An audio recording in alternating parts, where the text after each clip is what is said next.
The ADX fund has the best combination of history and performance of any income fund I've reviewed, but I've never owned it because of this. The payouts have been wildly irregular. A few tiny breadcrumbs each quarter, then wait until the end of the year for the big payout.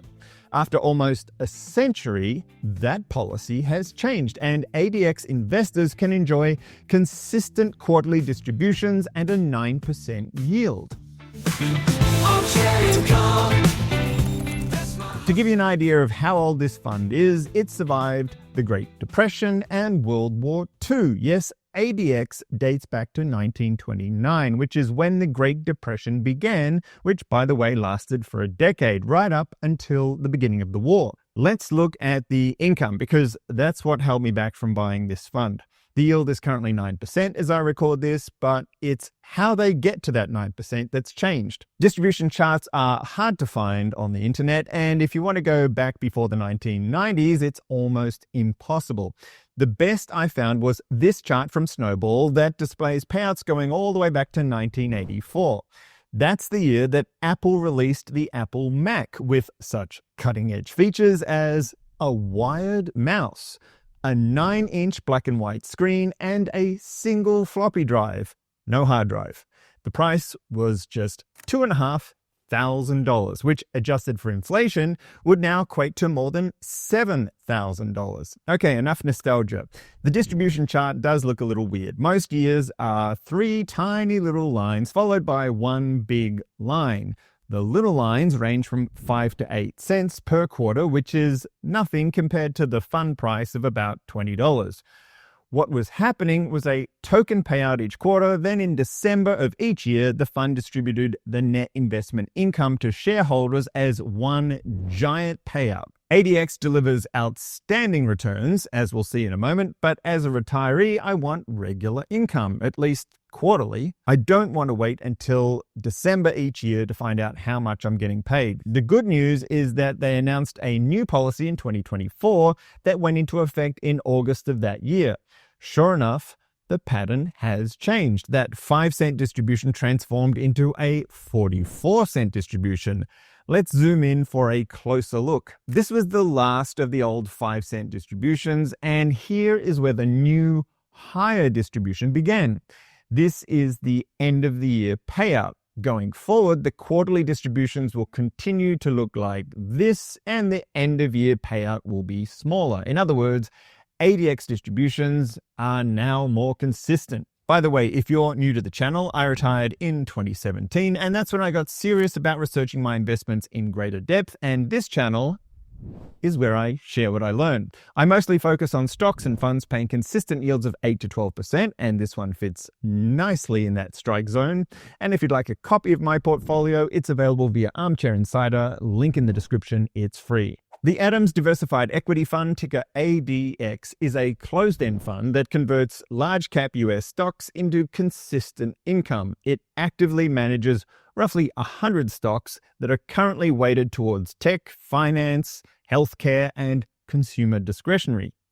Looking at the top 10 holdings, there's some similarities to the S&P 500, but they're not identical. For example, Tesla does not appear in ADX's top 10, and JP Morgan Chase does not appear in the S&P 500's top 10. These stocks pay little to no dividends, so the income for ADX comes from capital gains. In other words, the ADX fund managers trade these stocks and distribute a portion of the gains to shareholders.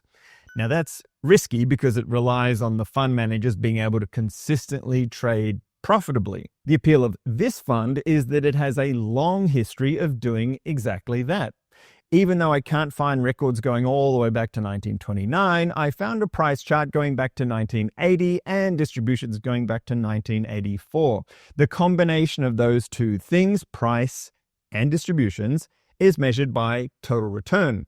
The oldest total return chart I could find was on Seeking Alpha, and it goes back 30 years to 1995. The difference in total return over those 3 decades, 1,800% versus 2,800%, is massive.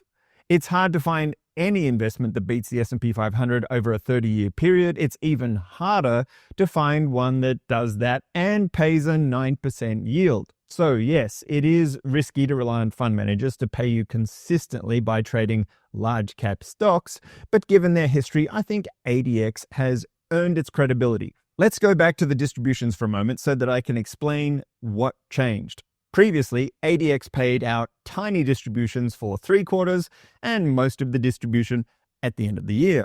The new policy is to distribute 2% each quarter of the average net asset value of the previous 4 quarters. So 2% of the NAV per quarter equates to 8% per year. According to Michael Foster from CEF Insider, this change was in reaction to pressure from Saba Capital Management, an active investor. I like Saba and currently hold their CEFS fund, which I reviewed in this video.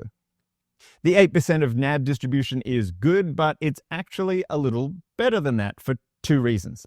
First of all, ADX is a regulated investment company, or RIC. That means it's required to distribute at least 90% of its net investment income to shareholders each year. So if at the end of the year, 90% of the net investment income is greater than 8%, the extra income will be distributed as a larger payout in December. The second reason why the income is currently better than 8% is that ADX is trading at a discount to its net asset value. ETFs trade at their net asset value, but closed-end funds, like ADX, can trade above or below their net asset value. As I record this, ADX is trading 7.5% below its net asset value. The advantage of buying a closed-end fund at a discount is that you get more assets per dollar invested.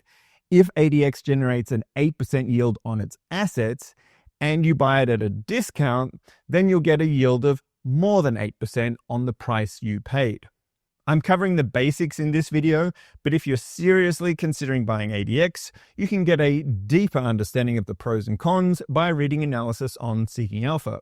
My research for this episode included the 6 most recent articles. There are more than 60 ADX articles to choose from on Seeking Alpha, but if you read just one, this analysis by Financially Free Investor gives a good overview and goes further into detail on the financials and competitors than I can in this video. I'll link to their analysis of ADX and I'll include a link for a free trial and a discount. I use the premium version. There's no leverage for this fund and the operating expenses are 0.57%. I think that's reasonable for an actively managed fund. I've seen from the comments that some people are obsessed with fees and won't pay more than, say, 0.3% for any fund. Now, we've already seen how ADX has outperformed the S&P 500 over the past 30 years. It's also outperformed the S&P 500 over the past 10 years, 5 years, and the past 12 months. I would actually pay more than 0.57% for that kind of performance, but don't tell them. Tax treatment will vary year to year, but typically it's mostly long-term capital gains. For example, here's the 2024 summary, and it was dominated by long-term capital gains. There's also a small sprinkling of ordinary income, qualified dividend income, and short-term capital gains. The fund also reserves the right to issue return of capital, which I assume would happen potentially during a bear market. The competing fund that comes to mind is USA. ADX and USA are both closed-end funds that generate returns from trading US large caps. They both pay a 9% yield, and they both have long track records. Both funds have distribution histories that are all over the place. Now that ADX has adopted the 2% per quarter policy, it will offer more consistent distributions than USA. Snowball is handy for distribution charts like this, but I mostly use it to combine my stocks from 3 brokerages into one dashboard. I can rank by yield to see how I want to rebalance my portfolio, and the calendar function lets me see how many dollars will arrive on any given day of the month.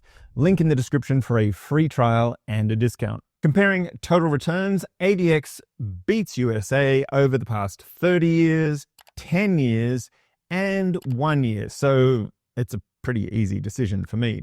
I don't own USA currently, but I did a few years ago. Depending on the brokerage, I sometimes had to nominate that I wanted cash distributions instead of stock.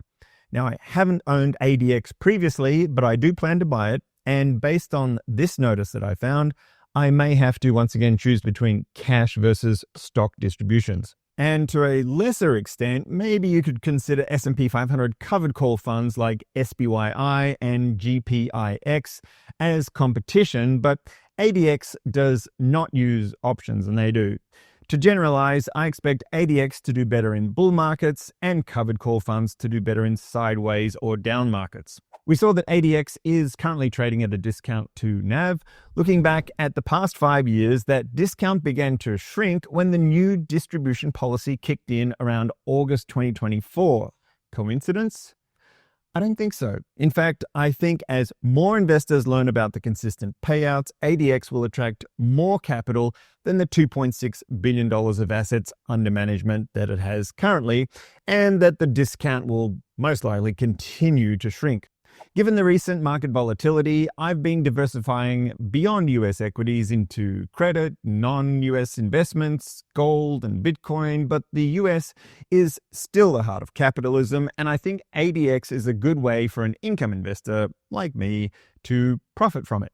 I plan to start a position in ADX, and that may have already happened by the time this video goes to air. I will update any changes to my portfolio via Armchair Insider each month, link in the description. Before I go, I mostly make videos about investments I like, but I like some more than others. If you want to find videos of my favorites, click here for videos focused on my top 10 holdings. That wraps it up for this look at ADX. More Armchair Income coming soon. Armchair Income, that's my hustle and my groove.